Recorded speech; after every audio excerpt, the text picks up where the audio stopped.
Bible where it says, you know, you're to go into these lands and kill off all the foreigners. I mean, there's kind of like biblical justification for genocide. And I say that they find is that people who believe in religion and are committed to religion are more willing to commit these crimes than those who aren't. And I think religion allows that. Religion removes the conscience from the individual and projects it on heaven.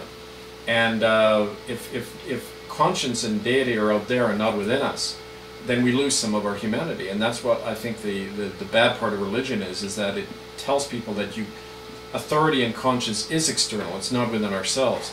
And you know, I always like to use Jesus' quote about the kingdom of heaven is within us. It isn't outside somewhere. It's not in the church. It's not in authority. It's only in our hearts and conscience. And if we don't find it there, there's no point talking about God and any of that stuff, because that's where it rests. So the purpose of your book, the purpose of your mission in life, the purpose of this work and of the Common Law Court in London is justice for the Indigenous people, and it's to make people aware of what has happened so that perhaps they can learn from history. What are your other motives in this? Well, you know, at first it started very much because I was working with them because they were desperately needing someone in the white culture to come forward and fight for them because they don't have the means themselves. For years it was primarily focused on Indigenous people. For me, more and more the work became talking to my own culture, because Natives are 2% of Canadian culture. Without the other 98% with them, they're not going to get anywhere with this stuff.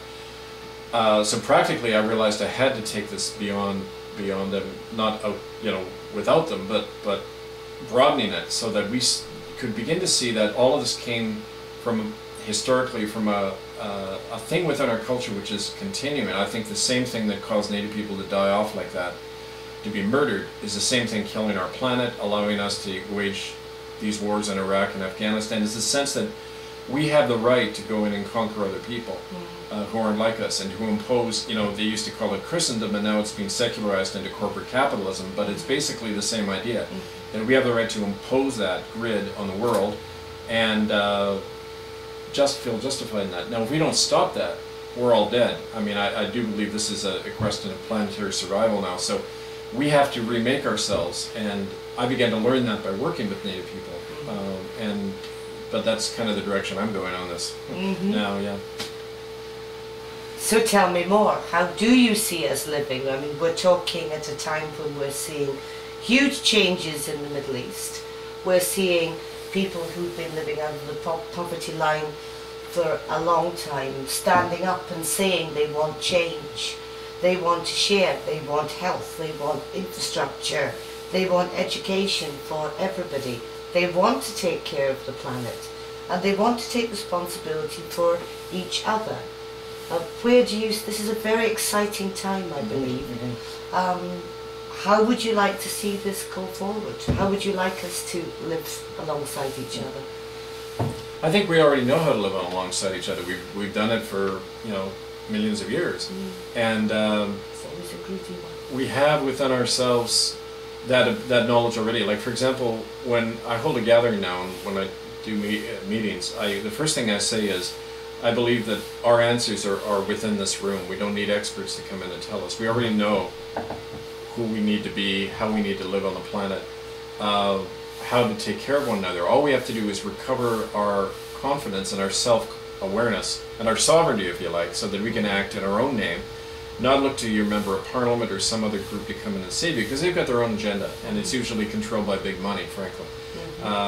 We need to start in the local community. And, you know, years ago there was a slogan, think globally, act locally. Well, I mean, that's fine and good, but the reality is I find it's hard to think globally, and if we think too globally, we don't realize that we need to really understand our own local situation, because that's where we can take action.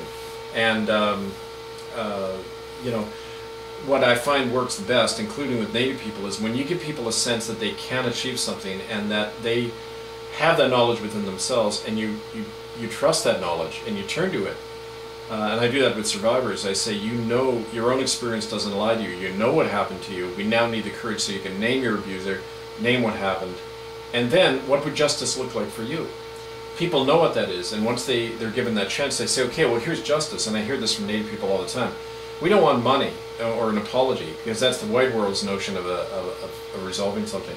We need our land back. We need our language back. We need to create our own communities again, where we're in control and we're not, dependent on money coming from Ottawa or something.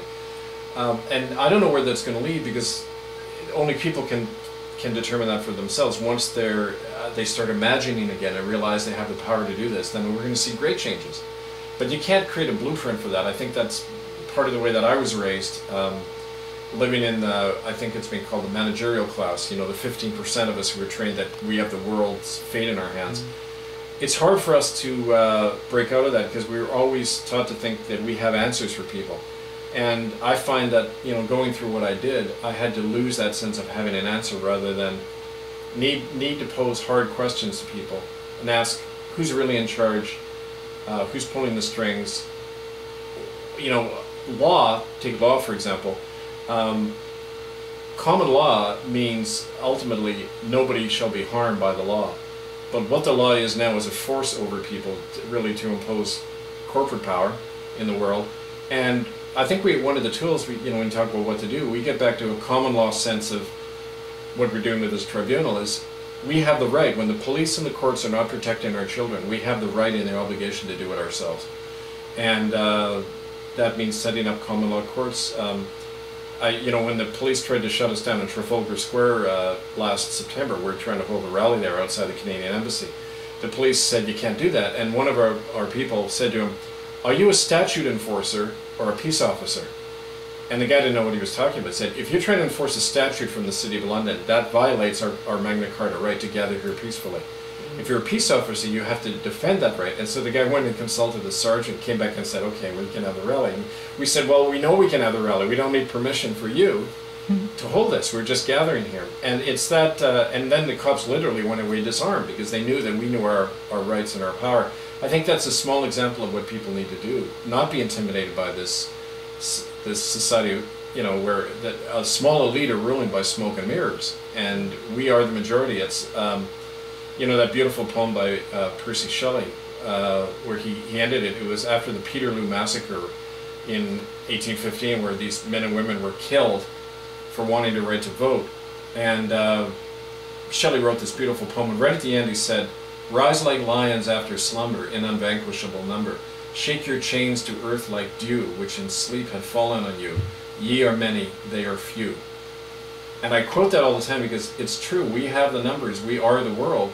We just have to take back our power. We've been forced to live in a state of slavery, mental and economic and spiritual slavery. And now we have to shake off the chains. And for me, this is one of the ways to do it. But there's many ways, and it's a way to encourage people to think along those lines now, I think. Sorry for the long sermon, but that...